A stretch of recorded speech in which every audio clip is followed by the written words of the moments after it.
Τι γίνεται, δεν θα τα χωρούσαμε να πούμε. Κάθε μέρα είναι.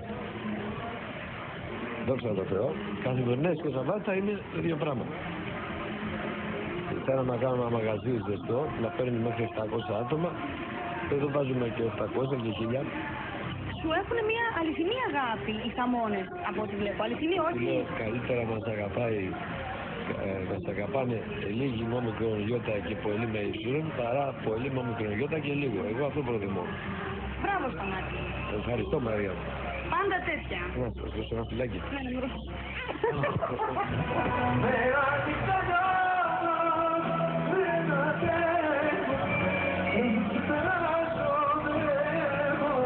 Το κόνσεπτ αυτό της μπλούζας, πώς και αυτή η δικιά σου ιδέα φαντάζομαι. Ήρθε ένας στυλίστας που κάνει παπαρίζου και διάφορες αυτές τις κυρίες που εμφανίζονται κάνουν σοου και ο άνθρωπος με κοίταζε εσένα να μου φέρεις ένα στίχο και να μην ξέρω τι μουσική να βάλω εγώ.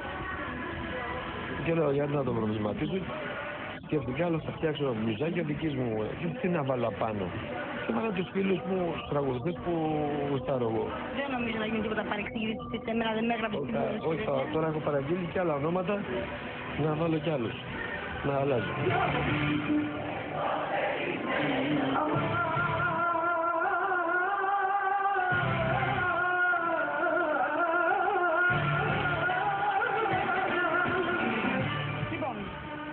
Βαρέψουμε την κουβέντα μας, θα σου θυμίσω κάτι.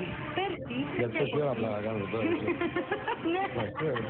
Μόλις είχε βγει το έχω πετάξει μαζί σου, κάναμε μια συνέντευξη στην Θεσσαλονίκη.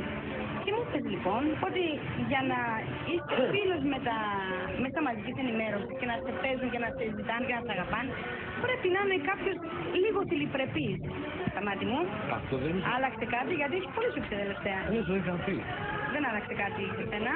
Όχι, το ίδιο επιμένω, αλλά αυτό που σου λέει εσύ για πολλούς καλλιτέχνες. Αν δεν έχεις τον τρόπο να είσαι διπλωμάτης και να ενίστεσαι και να είσαι και λίγο θηλυπρεπής, ναι, γιατί όχι. Και για να μπορεί να κοσοβολές πρέπει να είσαι και λίγο γκέι. Και οι γκέι είναι αναγκαίοι, ξέρουμε τώρα τελευταία. Είναι αναγκαίοι στον χώρο της μόδας, του χορού και αυτά, εντάξει. Δεν υπάρχουν, δεν κατηγόρησα ποτέ.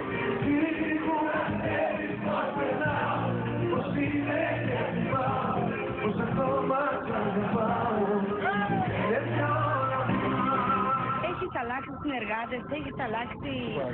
Μόνος με τον αδερφό μου εδώ πέρα, δεν έχω τίποτα αλλάξει. Ούτε τους φίλους μου αλλάζω, ούτε τις συνήθειές μου, τις καλές. Τις κακές μου συνήθειες τις έχω αλλάξει, τις καλές μου συνήθειες τις κρατάω, μου κάνουν καλό. Εντάξει, τον παίρνει καλά γιατί με τον ύπνο τώρα, έτσι. Πάντα πίνω ένα στο πρώτο, στη διάσταση. Και ένα στο δεύτερο, παιδιά στην διάσταση. Ακόμη κρατάς το κομπολόι πάνω στην πίστα. Στο δεύτερο πρόγραμμα. Στο πρώτο είμαι πιο σοβαρός. Τι άνθρωπος είναι, με βοηθήσει κάποιος να μου πει τι άνθρωπος είναι. Εσύ ξέρεις πιο καλά από όλους, τι ρωτάς. Εσύ είναι να με μιλήσεις. Σε λυπάμαι, δεν νιώθω τίποτα για σένα περισσότερο. Κι ας ήσουν κάτι στη ζωή μου το ανώτερο. Χαίρομαι για την επιτυχία. Το παράπονο μου με σένα ξέρεις ποιο είναι. Δεν έχουμε ξαπλώσει μια φορά να ξεκουράσουμε οι δυο μας. Τι γίνεται. Δεν είναι τίποτα, ότι είναι ωραία αυτά που λες και θα πρέπει να τα παίξω, κατάλαβες. Λοιπόν, εσύ όπου και να πας... Η αγωγή μου είναι αυτή. Ναι. Δεν έχω πρόβλημα που και να πάω. Αρκεί να μην είμαι κουρασμένος. Και να περνάς καλά. Ναι. Πάω και εγώ λοιπόν κάτω να σε απολαύσω. Κοίτα να μας κάνεις να περάσουμε. Ναι, αγάπη μου, έχεις το λόγο μου. Το λόγο σου. Το λόγο σου.